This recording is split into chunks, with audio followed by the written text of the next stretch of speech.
श्री महालक्ष्मी व्रत विधि। सबसे पहले प्रातः काल में स्नान आदि कार्यों से निवृत्त होकर व्रत का संकल्प लिया जाता है। व्रत का संकल्प लेते समय निम्न मंत्र का उच्चारण किया जाता है। करश्या एस हम महालक्ष्मी व्रत में कुत्प्रायणा तद्विद्नेन में यातु समतिन स्वत प्रसादत। अर्थात हे देवी, मैं आपकी सेवा में तत्पर होकर आपके इस महाव्रत का पालन करूंगा। आपकी कृपा से यह व्रत बिना विघ्नों के परिपूर्ण हो, आई कृपा करें। ये कहकर अपने हाथ की कलाई में बना हुआ डोरा बांध ले, जिसमें 16 गांठें लगी हों, बांध लेना चाहिए। प्रतिदिन आश्विन मास की कृष्ण पक्ष की अष्टमी तक ये व्रत किया जाता है और पूजा की जाती है। व्रत पूरा हो जाने पर वस्त्र से एक मंडप बनाया जाता है। उसमें लक्ष्मी जी की प्रतिमा रखी जाती है। श्री लक्ष्मी को पंचामृत से स्नान कराया जाता है और फिर उसका 16 प्रकार से पूजन किया जाता है। इसके बाद व्रत करने वाले उपवासक को ब्राह्मणों को भोजन कराया जाता है और दान दक्षिणा दी जाती है। पूजन सामग्री में चंदन, ताल, पत्र, पुष्पमाला, अक्षत, दूर्वा, लाल सूत, सुपारी, नारियल तथा नाना प्रकार के भोग रखे जाते हैं।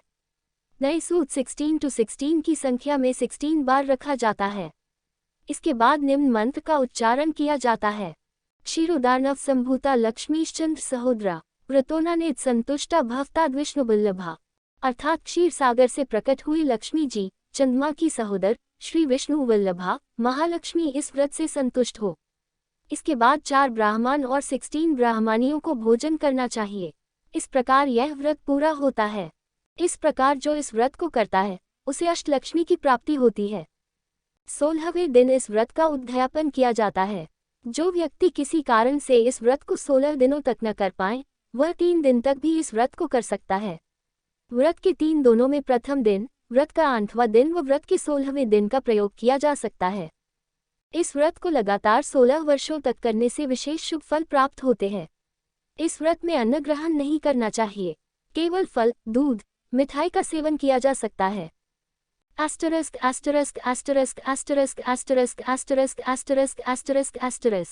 महालक्ष्मी व्रत कथा। प्राचीन समय की बात है कि एक बार एक गांव में एक गरीब ब्राह्मण रहता था। वह ब्राह्मण नियमित रूप से श्री विष्णु का पूजन किया करता था। उसकी पूजा भक्ति से प्रसन्न होकर उसे भगवान श्री विष्णु ने दर्शन और ब्राह्मण से अपनी मनोकामना मांगने के लिए कहा। ब्राह्मण ने लक्ष्मी जी का निवास अपने घर में होने की इच्छा जाहिर की। ये सुनकर श्री विष्णु जी ने लक्ष्मी जी की प्राप्ति का मार्ग ब्राह्मण को बता दिया। मंदिर के सामने एक स्त्री आती है जो यहाँ आकर उपले थापती है, तुम उसे अपने घर आने का आमंत्रण देना। वह स्त्री ही देवी लक्ष्मी है। देवी लक्ष्मी जी के तुम्हारे घर आने के बाद तुम्हारा घर धन और धान्य से भर जाएगा। ये कहकर श्री विष्णु जी चले गए। अगले दिन वह सुबह 4 बजे ही वह मंदिर के सामने बैठ गया। लक्ष्मी जी उपले थापने के लिए आईं तो ब्राह्मण ने उनसे अपने घर आने का निवेदन किया। ब्राह्मण की बात सुनकर लक्ष्मी जी समझ गई कि ये सब विष्णु जी के कहने से हुआ है।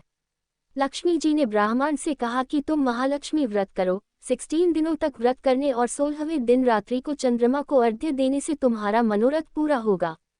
ब्राह्मण ने देवी के कहे अनुसार व्रत और पूजन किया और देवी को उत्तर दिशा की ओर मुंह करके पुकारा। लक्ष्मी जी ने अपना वचन पूरा किया। उस दिन से यह व्रत इस दिन उपरोक्त विधि से पूरी श्रद्धा से किया जाता है। जय मां महालक्ष्मी।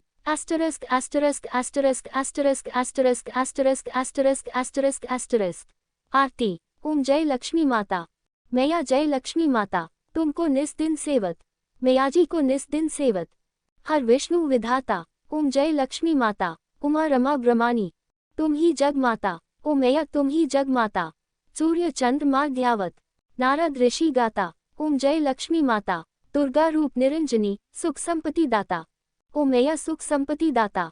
जो कोई तुमको ध्यावत, रिद्धि सिद्धि धन पाता।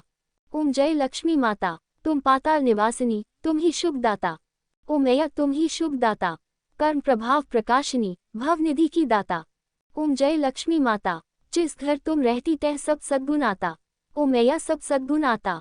सब संभव हो जाता, मन नहीं घबराता।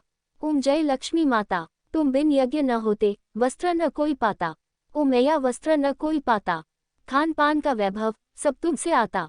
ओम जय लक्ष्मी माता। शुभ गुण मंदिर सुंदर, क्षीरोदधि जाता। ओ मैया क्षीरोदधि जाता। रत्न चतुर्दश तुम बिन कोई नहीं पाता। ओम जय लक्ष्मी माता। महालक्ष्मी जी की आरती। जो कोई जन गाता, ओ मैया जो कोई जन गाता, और आनंद समाता, पाप उतर जाता।